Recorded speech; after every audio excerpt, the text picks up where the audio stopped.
Selamat menikmati.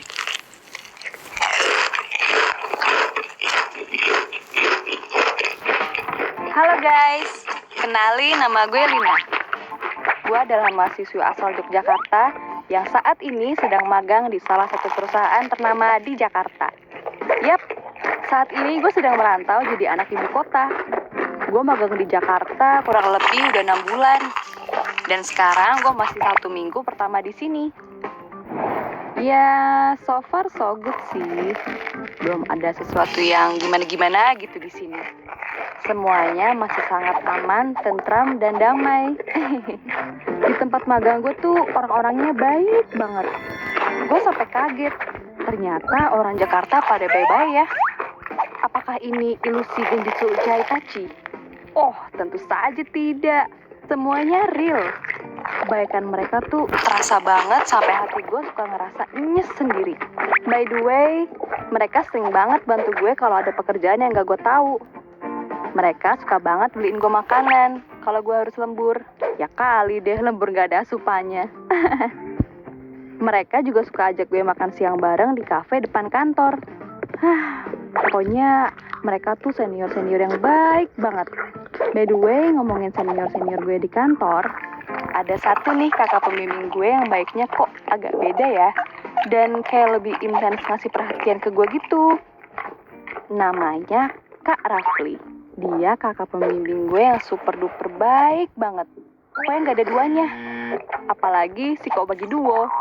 Nah, Kak Rafli tuh ya udah cakep, pinter, perhatian. Pokoknya gak ada kurangnya deh. Quick, diakah belahan jiwaku yang selama ini gue cari. Saking perhatiannya, Kak Rafli ini udah kayak pacar gue rasanya. Setiap makan siang ditemenin. Setiap lembur juga ditemenin. Alih-alih jaga-jaga kalau gue kesusahan. Padahal mah gue tahu dia lagi modus nih. Pede abis. Bulan demi bulan berlalu. Gue sama Kak Rafli juga makin deket. Sampai di bulan ketiga gue di sini, Kak Rafli nembak gue di kafe depan kantor sewaktu makan siang. Bawa bunga sama bawa coklat. Ya, gimana gue gak kelepek-kelepek. Sejak embrio, gue sama sekali gak pernah diromantisin kayak gini. Ya, orang gue gak pernah pacaran. Enggak lama Kak Rafli nyatain perasaannya dan minta buat gue jadi pacarnya. Belum selesai dia nyatain itu, rasanya gue udah mau terima aja. Tanpa basa-basi, gue juga bilang kalau gue suka sama dia dan menerima dia sebagai pacar gue. Yep, mulai hari ini, gue dan Kak Rafli resmi jadian. Rasanya tuh kayak mimpi, bener-bener sebahagia itu. Hari-hari berlalu dengan begitu indah. Gue setiap hari diantar jemput sama Kak Rafli. Makan siang bareng, setiap weekend jalan keliling Jakarta. Dan hampir setiap ngedate, gue selalu ditraktir. Entah itu nonton, makan, dibeliin barang-barang yang gue suka. Pokoknya romantis abis lah.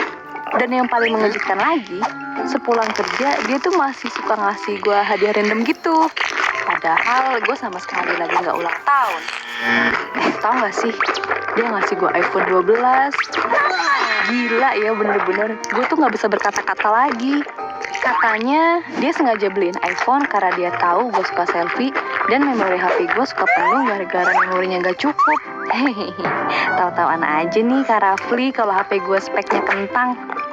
Ya intinya tuh dia tuh nabung buat beliin gue iPhone yang kapasitas memorinya banyak dan kualitas kameranya juga bagus. Kan main. Ini gue kan jadi kayak gimana ya? Baru juga pacaran udah ngasih barang semahal ini pemirsa. Buset dah. Rasanya gue kayak udah mau deh langsung diajak nikah. Sekarang juga gak apa-apa nih. Gue tuh mau guling-guling saking bahagianya. Hari itu gue gak bisa ngomong apa-apa lagi sih. Dan gue bertekad untuk berusaha menjadi wanita yang dia inginkan. Karena dia udah ngasih semuanya buat gue. Seenggaknya itu yang terlintas di dalam benak gue saat itu. Waktu pun berlalu. Hari ini tepat 1 bulan terakhir gue magang di kantor ini. Pekerjaan gue di sini juga udah mulai sedikit dan gue udah mulai ngerjain laporan hasil magang gue. Kebetulan ada satu temen gue yang juga lagi magang di daerah Jakarta. Jadi gue bisa ngerjain laporan magang bareng dia. Tempat magang kita juga gak jauh banget jaraknya. Nah, temen gue ini namanya Edo. teman kelas yang cukup aktif dan lumayan pinter. Jadi ya lumayan lah ya buat bantu. Hari ini rencananya gue sama Edo janjian buat bikin laporan bareng sepulang magang. Pas gue siap-siap mau OTW, Kak Rafli udah nungguin gue di parkiran. Gue lupa bilang kalau hari ini gue mau ketemu Edo. Mumpung ketemu, akhirnya gue sekalian izin. Setelah gue izin, Kak Rafli mulai agak beda. Ekspresinya kayak marah gitu. Tapi karena gue udah terlanjur janji sama Edo, ya akhirnya gue buru-buru pamit dan samperin si Edo. Keesokan harinya, Kak Rafli tiba-tiba datengin kosan gue. Dia marah-marah. Dia minta gue jauhin Edo. Padahal kan gue sama Edo gak ada apa-apa. Cuma saling bantu ngerjain laporan, dan itu cuma sekali. Tapi Kak Rafli gak mau dengar penjelasannya. Dari situ, Kak Rafli berubah 180 derajat. Dia sering banget marah-marah gak jelas. Nyerocos ini itu, sampai semua jenis nama binatang dia keluarin. Bahkan gak jarang dia main tangan. Plak, plok, ceplas. Tangan dia tuh enteng banget buat nyakitin gue.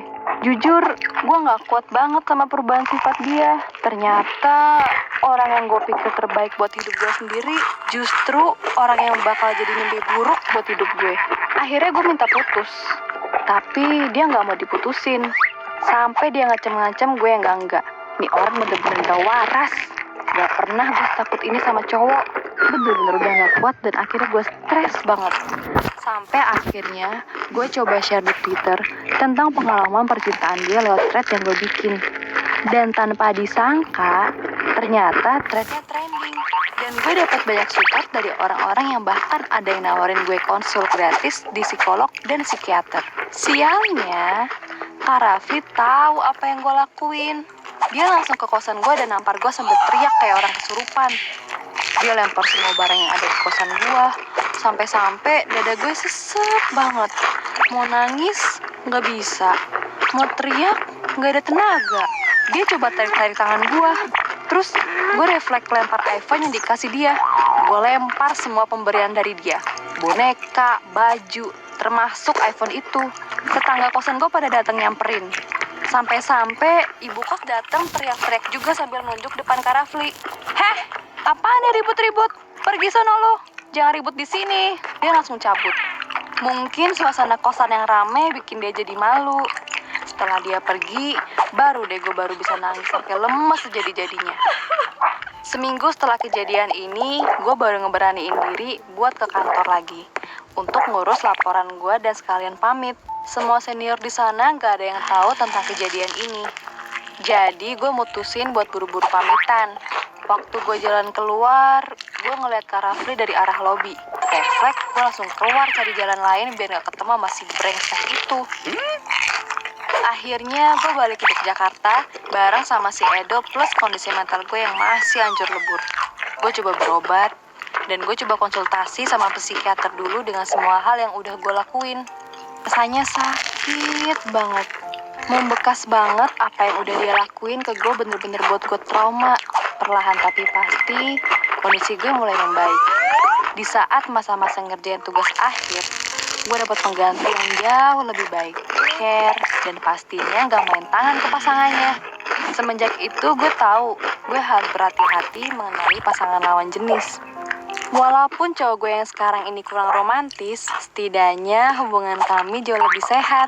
Dia ngasih vibe positif dalam hidup gue. Kalau gue itu berarti, kalau gue itu layak bahagia. Buat kalian yang sekarang lagi ngerasain kekerasan dalam hubungan kalian, mending kalian buru-buru pergi ya. Jangan sampai kejadian ini juga menimpa kalian. Kalian berhak dicintai semua orang yang bener-bener care sama kalian. Karena orang yang care gak akan pernah main fisik. Bayangin aja, masih pacaran udah berani mukul. Gimana kalau nikah? Aduh, gue mah gak bisa bayangin deh. Ya, semoga kalian bisa keluar dari zona itu dan bisa bertemu dengan pasangan yang lebih baik ya.